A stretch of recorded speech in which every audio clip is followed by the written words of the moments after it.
وما ارسلنا من قبلك من رسول ولا نبی. آپ بات سمجھ گئے؟ یہ خیالات، یہ وسوسے، یہ دین اسلام کے خلاف پروپیگنڈے، یہ دینی مسائل کے خلاف باتیں دل میں کون ڈالتا ہے؟ یہ شیطان ڈالتا ہے. اس کا تذکرہ ہے. ہم نے نہیں بھیجا آپ سے پہلے کوئی رسول نہ نبی الا اذا تمنا،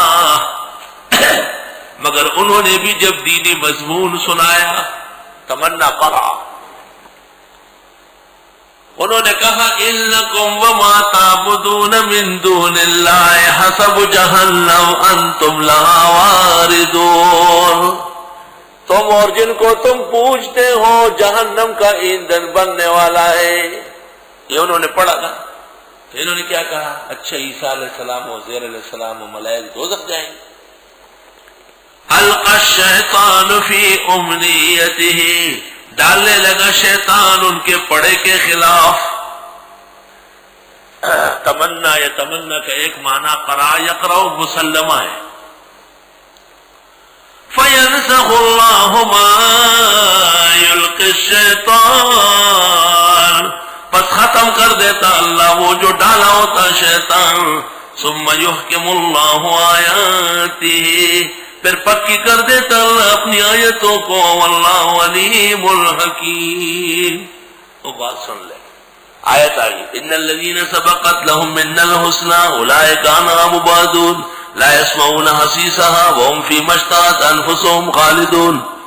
بات ختم ہو گئی. یہ پہلی تفسیر. دوسری تفسیر، جناب رسول اللہ صلی اللہ علیہ وسلم کی آرزو تھی، تمنا بمعنی ہے تمنا، کہ ابو طالب مسلمان ہو جائے.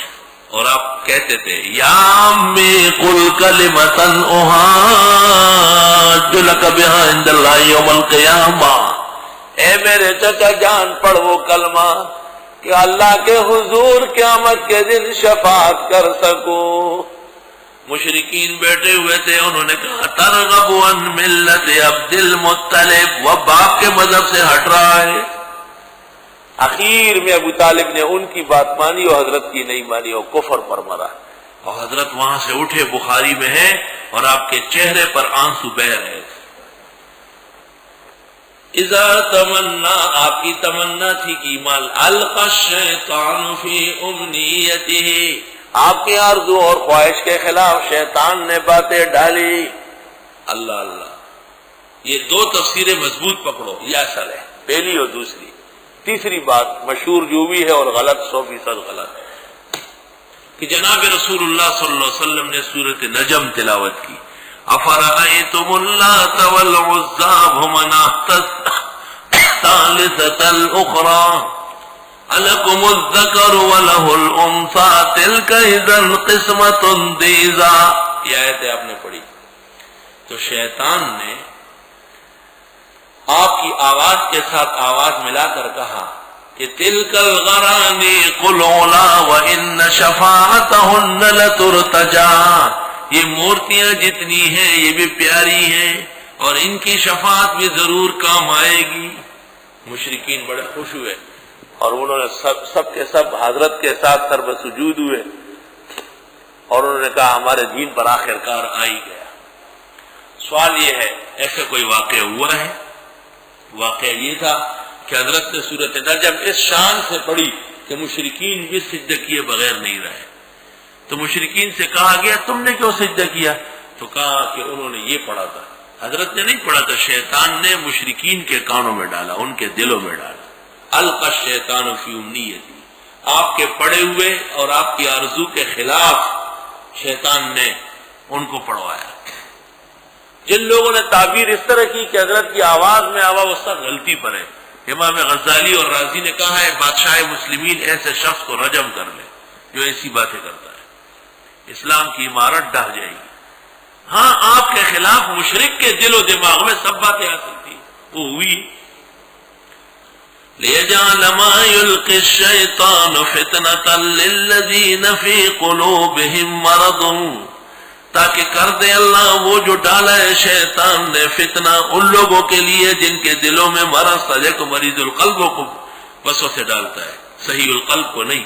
والقاسیۃ قلوبہم، اور جن کے سخت ہو چکے ہیں دل، وإن الظالمین لفی شقاق بعید، بے شک ظالم لوگ دور کے اختلاف میں ہیں، ولیعلم الذین اوتوا العلم انہ الحق، اور تاکہ جان لے وہ لوگ جو علماء ہیں کہ یہ برحق ہے تیرے رب کے ہاں سے، فیؤمنوا بہ، اس پر ایمان لائے، فتخبت لہ قلوبہم، اور عاجزی کر لے ان کے لیے ان کے دل، وإن اللہ لہادی الذین آمنوا الی صراط مستقیم، اور بے شک اللہ ہدایت دینے والے ایمان والوں کو سیدھے راستے کی طرف، یعنی سیدھے راستے پر استقامت دے گا۔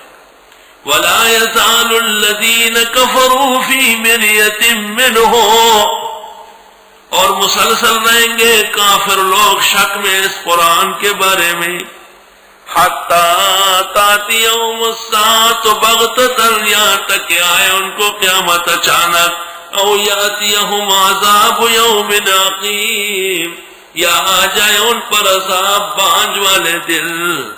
سعید بن جبیر و اکرمہ نے کہا بدر مراد ہے۔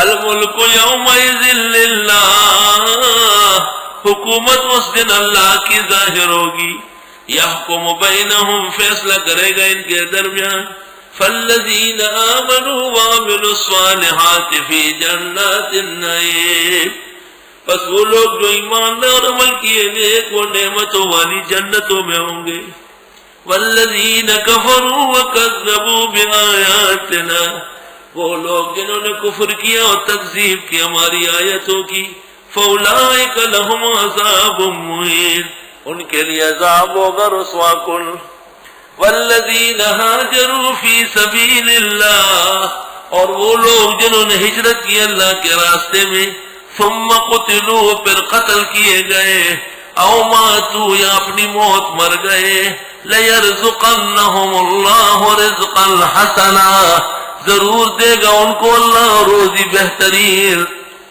وَإِنَّ اللَّهَ لَهُوَ خَيْرُ الرَّازِقِينَ، اور بے شک اللہ بہت بہترین روزی رساں ہے، لَيُدْخِلَنَّهُمْ مُدْخَلًا يَرْضَوْنَهُ، داخل کر دے گا ان کو ایسی جگہوں میں جو یہ پسند کریں گے، وَإِنَّ اللَّهَ لَعَلِيمٌ حَلِيمٌ، اور بے شک اللہ خوب علم و حلم والے ہیں۔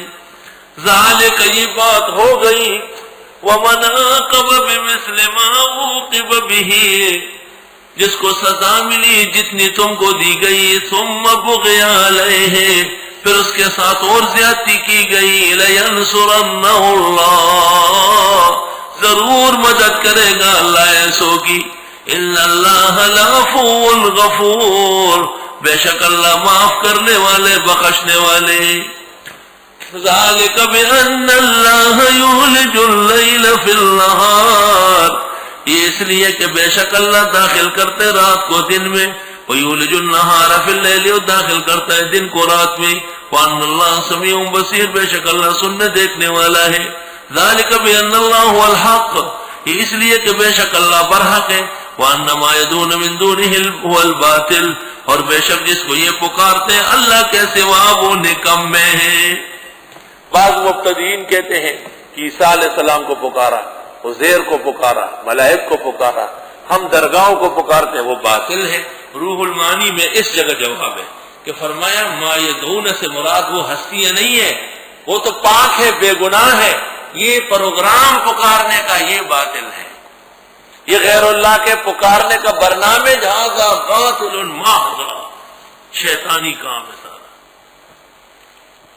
اس جگہ روح المعانی میں علامہ آلوسی نے کارنامہ انجام دیا۔